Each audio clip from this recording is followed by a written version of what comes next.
Okay, magandang hapon sa lahat, no? Mga Dungeonatics, Jumcar, ayan, Idsi. Guys, nako, grabe guys. Kanina guys, no, pagpunta namin ni Kalinga Prab sa mall, nako, may naispatan ako doon, no?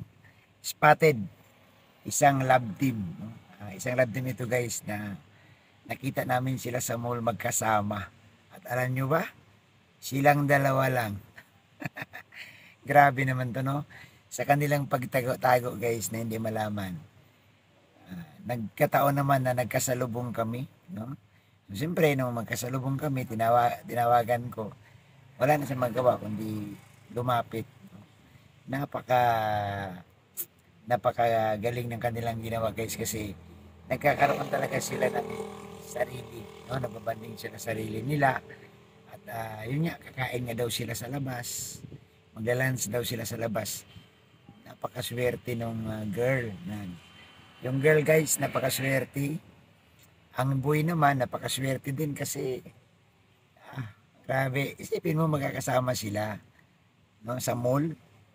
Wala ka nang ano guys, wala ka nang hanapin pa. At so ito guys, pakita ko sa inyo. Ipapakita ko sa inyo kung sino siya. So, comment kayo dyan kung ano ba guys ang pakiramdam ng isang girl na lagi siyang isinasama ni boy pag kumain sa labas. At ano ba ang pakiramdam din ng isang boy na pinagbibigyan siya at sinasamahan siya lagi ni girl kung saan siya magpunta, no? Lalo na pag libre yung girl at inaaya niya, sumasama sa kanya. So makita mo talaga yung malasakit ni girl at pagmamahal ni girl dito guys. Grabe, no? Nakaka-inspired itong mga ganito, no, na magkasama sila, no, na namamasyal. Ayan. So ito na, panoorin nyo na.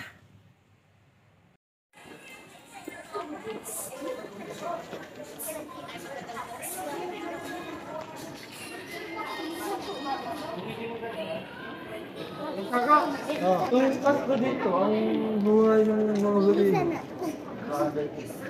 Ang Pasko dito, ang buhay ng Pilipino. May discount ba? Ha? Discount. Discount. Sana wala kang nag-alam.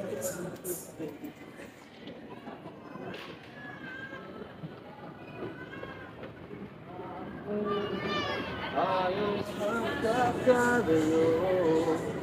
Kaya, ang gwapo si Kunawawi. Kamu si Coco Martin. Jason Statham. Tapos si Glenn Diesel. Ayun! Kaya, ano, kakasawa ka na. Bago lang. Takot na eh. Tawa mo lang.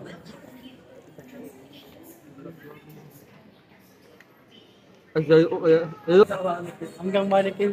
Uy, si Krista! Uy! Ay! Kaya ko lang. Pagkasa ka.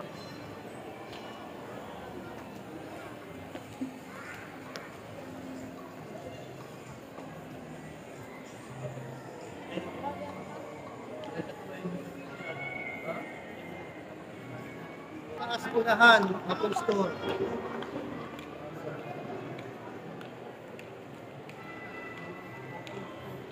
Sino ba yan sila?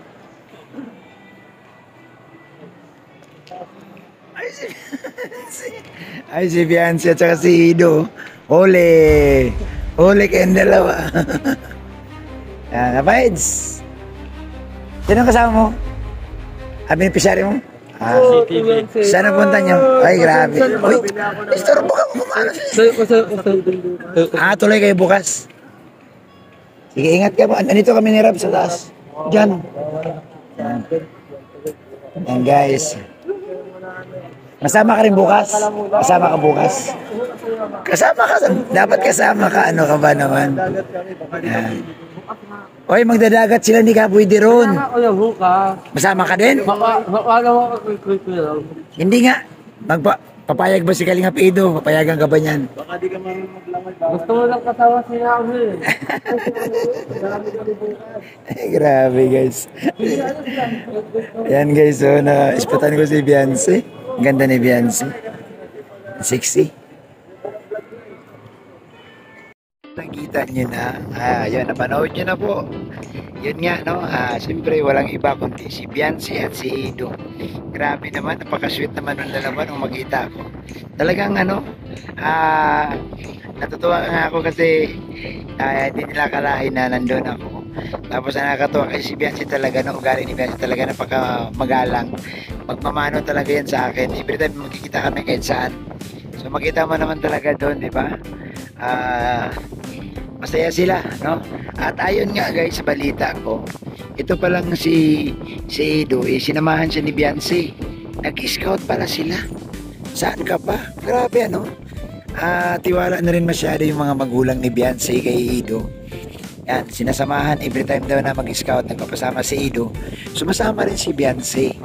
Kaya naman pala. So, grabe ang support nila sa kay Ido, no? Lalo si Beyonce, napaka-supportive sa kanyang hobby. Napakaswerte. So, maganda pong pangitain yan guys, di ba? Maganda pong pangitain yan sa mga love team na nagsusuportahan sila. Pag may vlog, kagaya kay Ido na may mga beneficiaries, nandoon din si Beyonce. Di po ba? Maganda po yun kasi nawawala ang pagod ni Ido guys kapag kita niya na si Beyonce nakasupport. Ayan, nakasupport si Beyonce sa kanya. Malaking bagay po yan guys. So yun lang po ang kagandahan sa sa dalawang ito, no? Silent lang sila. Silent yung kanilang galawan guys, no? Hindi po masyadong halata pero kita naman, no? Talagang may time talaga sila guys sa isa't isa. Magaling ni si Ido, ayaw din ni Ido lang masyado ipapakita yung kanilang mga labas-labas. Tahimik lang din. Kalahin mo, dadalawa lang sila. No? So malaking bagay yung puntos yan para kay Ido, no? Makita din po mga magulang na Beyonce na si Ido po na halaga. At kaya ngayon nga summer, mapasok si Beyonce, mamasyal po sila. Saan siya karating, pero ang kanilang pamamasyal po pagbablog, nag-i-scout. After mag-scout, magla-lunch, magdi-dinner kasi kasama si Beyonce. At after nyan, pinapalag dito si Beyonce sa pagkasama yan po sa Anita's Restaurant. So, napasyalan ni Eds at ni Beyonce. Ayan, dami pong nagla-lunch dito, kumakain. Salamat po guys sa inyong lahat. Thank you po. Ayan, andito po nag-shoot ang Jumcar ngayon, mga kalingap. Salamat po sa lahat po na nakasubaybay, sa lahat po ng sumusuporta po sa ating channel. Thank you so much. Ayan, maraming salamat po.